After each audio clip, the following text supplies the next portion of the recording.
Third year high school until college, ito na yung skincare na ginagamit ko. Nabibili ko to dati sa Watson, ngayon kasi hindi na siya available sa Watson. Buti na nga lang available sa Shopee, kaya napa-add to cart na ako. And to make sure, bago ko siya i-place order, chinek ko muna yung mga reviews and comments ng mga other customer. To make sure na rin na legit yung in-orderan ko. Kaya nga nung ma-check ko na legit talaga, ayan, napa-place order na agad ako. Pag open ko nga ng parcel, natuwa talaga ako dahil yung una ko nabuksan yung pa-previous ni seller. Akalain mo yun, first time kong umorder sa kanila pero may pa-previous na agad sila. Anyway, set talaga yung order ko. Hindi ko lang napagsabay-sabay ng pag-place order. Kaya naging 3 parcel yan. Pero same product pa din yan. Kung mapapansin nyo, sa unang parcel may toner din yon. Pero facial toner yun, hindi kasi hiyang sa akin. Kaya napa-add to cart ako ulit ng lightening toner, which is ito yung hiyang sa akin. Nag-stop ako gumamit itong Skinmate product nung nabuntis ako dahil bawal nga siya for pregnant. Syempre, kailangan sundin natin yung mga payo ng mga OB natin. Natuwa na naman ako sa third parcel dahil may pa-previous na naman si seller. Ito talaga isang set ng skin product na ginagamit ko. Skinmate Body White, Skinmate Lightening Toner, Skinmate Shark Oil, Skinmate Placenta Cream, Skinmate na Carrot Soap, and Skinmate na Whitening Soap.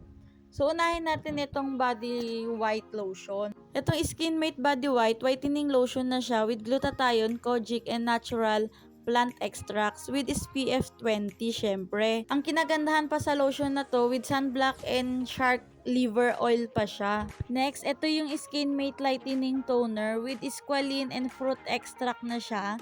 Every time nagagamit kayo ng kahit na anong skincare product, always check the procedures and the contains. Alam naman natin yung mga skin natin, lalong-lalo na yung sa face, is very sensitive. Kaya maging mapanuri kayo.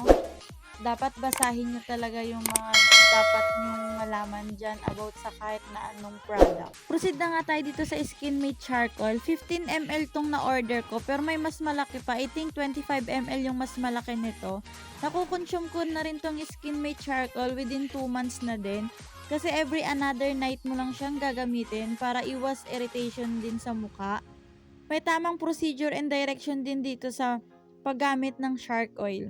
And make sure na susundin nyo talaga yung direction nito. Para saan nga ba itong Skinmate Shark Oil? Ang Skinmate Shark Oil ay nakakawala ng dead skin and blemish, allowing new skin cells to dominate, making it smooth, whiter, radiant, and young looking. Proceed na nga tayo dito sa Skinmate Placenta Cream. Ang Placenta Cream ay may SPF 20, 16 gram lang din siya.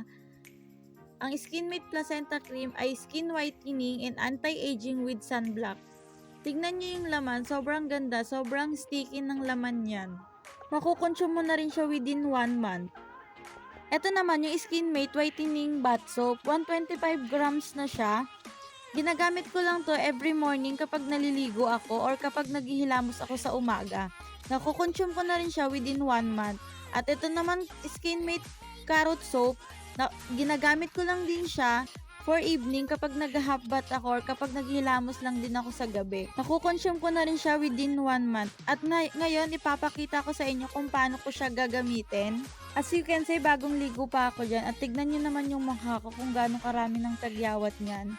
Siguro hormonal yan simula nung nagbuntis ako at nung nanganak na rin ako. Kaya, syempre panahon na para mag-glow up na naman tayo. I-apply nyo lang siya ng dahan-dahan all over your face.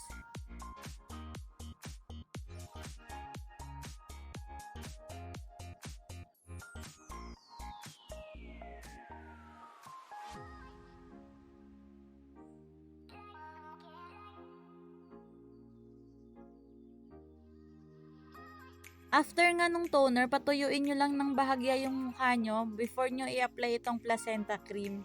Small amount lang din yun, depende sa inyo kung gaano nyo karami ilagay yung cream sa mukha nyo. Ako kasi mas gusto ko mas marami pag morning. Apply nyo lang yung placenta cream all over your face until ma-absorb ng face natin yung cream. Tapos, lagay na rin ng konti dun sa neck. Ayan ang morning routine ko sa paggamit ng Skinmate product.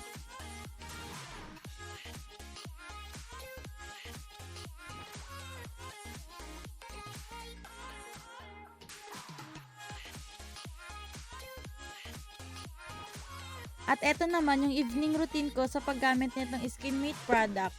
Apply ako ulit ng toner before ako matulog niyan.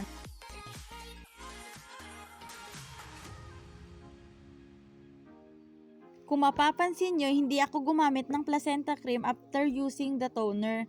Nag-direct agad ako sa SkinMate Shark Oil. Ayan, ang tamang paggamit ng Shark Oil, using your fingertips lang, itap nyo lang yung sa may tagyawat nyo kung saang parte na lalagyan nyo ng Shark Oil. Then after nan, sumunod na ako nitong yung lotion. Kung mapapansin nyo, nung sa umaga, hindi ako gumamit ng lotion. Kasi sa gabi ko lang din talaga siya ginagamit. Tignan niyo yung siko ko, napakaitim. So, magre-review ako nitong SkinMate product after 1 month of using. Yun lang. Thank you!